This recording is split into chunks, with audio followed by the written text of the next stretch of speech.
Hello guys and welcome back to another video. As you may know, I am a massive Motorhead fan. Look, I've even got a Motorhead calendar down there somewhere. I'll try and zoom in on it if I can. Yeah, I'm a massive Motorhead fan. Have been for about 2-3 years now, since my dad got me into them. I thought I'd do an album review of my 2 favourite Motorhead albums of all time. Let's get right into it. Right, so first up, we've got 1916, the last album with Phil Taylor on drums. I think this album's amazing. I just love it. I had it on yesterday. Well, when I was getting dressed. Sorry, my phone went off there. It was actually to see what was trending on the Motorhead Reddit page.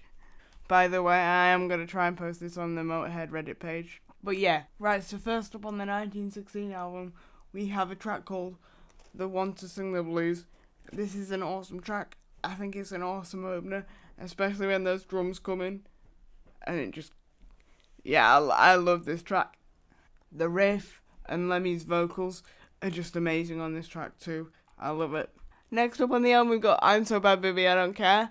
I love this track so much. They play it on the live concert thing of Everything Louder Than Everything Else, and I love this track. I love the live version and the studio version. I think they're both just awesome. Lemmy just is on top form on this track. I just love it. Next up on the album, we've got No Voices in the Sky. I think they played this as well on the live concert. I'm not too sure though, so I'll have to go watch it.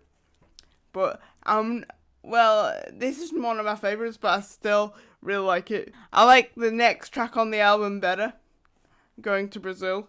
I love that track. It's one of the best Motorhead tracks in my opinion. I know that's controversial, but it just is, in my opinion. Next up on the album, we've got Going to Brazil, the one I was just talking about. There's no words to describe that track. You'll have to go listen to it.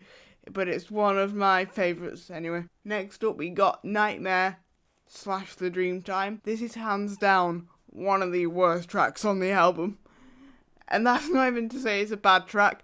It just doesn't hold up to the rest of them. But it's literally just, it's so weird. It's so weird. It's just literally got Lemmy's reverse vocals and a weird riff and some weird synth parts in it. I can't describe it, it's just weird. But again, that's not to say that it's a bad track. Next on the album, we got Love Me Forever. And once it kicks in with the line, a knife in your eye, it's like a punch in the face. It's just awesome, that track. I love it. Next on the album, we've got Angel City. This is a song that reminds me the most of Lemmy. Like, only Lemmy could write them lyrics. And I love the riff in this as well. I feel like I've said that about every track, but I honestly do love the riff. It's just awesome. I love it. Okay, so next on the album, we've got Make My Day. I love the guitar solo in this. And the drums. The drums are awesome. The guitar solos by Phil Campbell are awesome.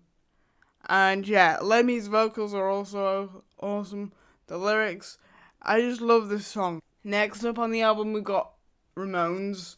One of the shorter tracks on the album, but still really, really good. I first heard this on Stage Right, the live concert from 2005. And it's just awesome on that and on this. It's only like 1 minute and 25, but it's just, yeah. It's one of my favourites actually on the album. Next up on the album, we've got Shoot You Down. To be honest, this isn't as memorable as the others for me. Yeah, I still like it, but I had to go listen to it again because I couldn't remember which one it was. But yeah, it's still good. It's not a bad song on the album, to be honest. I say that, but then there's 1916, and it just doesn't match up. It just doesn't match up to the levels of the other songs on the album. I don't really like this song, but I feel bad because the rest of the album's so good, but then there's this. And what? Why did the thing just make a noise? What? Alexa, you alright? I'm feeling contented. Like when you have all day to reread one of your favourite books. Oh, Jesus. Yeah, but as I was saying before, I was rudely interrupted by Alexa. I'm not really a big fan of this track, and I feel bad because every track on the album is good. But, yeah, I'm not really a big fan of this one. Sorry, I know I'm going to offend some people. But, yeah, that's the entire album reviewed, really. Actually, it's probably lunchtime for me, so I'm going to hop off and have some lunch. And I'll come back and do the No Sleep Till Hammersmith album. Right, I'm going to be honest with you, it was more than just a lunch break. It was an entire day. Well, I tried to record the second part yesterday, but I was just too tired and the result just wasn't good enough, so I couldn't put it out, so I'm re-recording it today. Here's my review of the No Sleep Till Hammersmith album. Enjoy. Right, I've had my break of more than a day, and I'm back to do the No Sleep Till Hammersmith album. Enjoy my review. Before we do start, there's a video of me holding this album up on vinyl to the camera from my dad's video from 2014. I'll try and insert it now if I can be asked. Here's my review of No Sleep Till Hammersmith. Right, so the album starts off with Ace of Spades. This track really needs no explaining. I think everyone's heard it at this point. How fast did they play Ace of Spades? Like, it's unbelievable. How does Phil Taylor play that so fast? It's unbelievable. I've always wondered that. And then he goes into Stay Clean. I love this song, especially the bass solo in the middle. It's just awesome. Yeah, I love it. And then it goes into the awesome Metropolis. I love this song, especially the build-up right at the beginning. Yeah, it's just awesome. I love it. In fact, I think Lemmy had just finished watching Metropolis, the movie, when he wrote the lyrics to Metropolis. But yeah, Metropolis is a good song. I like it. And then it goes into one of my favourites, The Hammer, which was dedicated to Phil Taylor, I think. Yeah, I think it was dedicated to Phil Taylor on this album. Yeah, but it's got an awesome guitar solo in it. I love the guitar solo in it. Yeah, and it's just an overall awesome song. And then it goes into Iron Horse, Born to Lose. This is a good song, but it's not one of my favourites on the album. But however, I still like it. And it's got an awesome riff to it, so yeah. It's not one of my favourites, but I still like it. And then it goes into No Class. Awesome song. Although, interestingly, Phil Campbell said he wouldn't mind if they dropped it from the live set. A bit weird, since it's an awesome song. But I love the riff in it too. It's just... it's an overall awesome song. I do find it a bit weird that Phil Campbell wants to drop it from the live set, though. That's a bit weird to me. And then it goes into Overkill. How Phil Taylor played that drum intro like that is just beyond me. Because that intro is just awesome. He plays it double the speed on this album as well.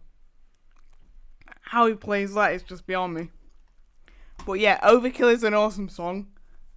And I like it when they stop and start in the middle as well. That's awesome. By the way, there's a few bonus tracks on this album. I'm not going to be doing them in this review.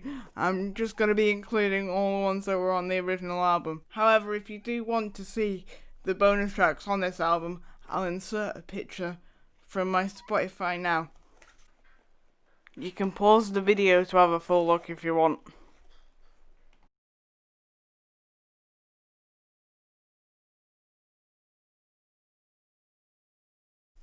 Anyway, back to me. What track were we on? We Are the Road Crew. We Are the Road Crew is good. It's one of the first Motorhead tracks I ever heard. I just thought it was awesome at the time I heard it. And yeah, it's really, really good. Especially the guitar. And that's another fast one as well. Number 9 is a song called Capricorn. I love this song, especially the echo that Lemmy gets when he plays it live on this album. I love the echo.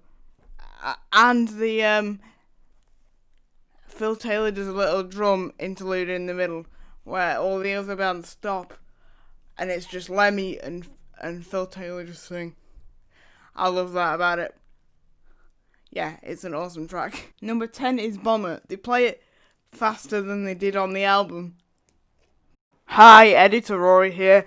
I'd just like to confirm that they do in fact play it faster than they did on the original album. But it's an awesome song. I love the riff. And I just love everything about it. I love the drums. I love Lemmy's vocals. I love how fast they play it. And yeah, it's an awesome song. One of my favourites on the album, actually. And then it's Motorhead, the track itself, which Lemmy wrote for Hawkwind. It was the last song that he wrote for Hawkwind before he did Motorhead. But yeah, I love this song. It's awesome. I love the little bass intro. If you've got the 1984 compilation album No Remorse, it's on, this version is on that as well, so I love it. It's an awesome way to end off the album, and yeah, it's just awesome. Yeah, and that's the album wrapped up basically, so I guess I'll see you next time for another review. Don't forget to follow my podcast on Spotify and all the other podcasting places. It's still not on Apple Podcast yet, which I'm a bit annoyed about. But, see you next time. Bye.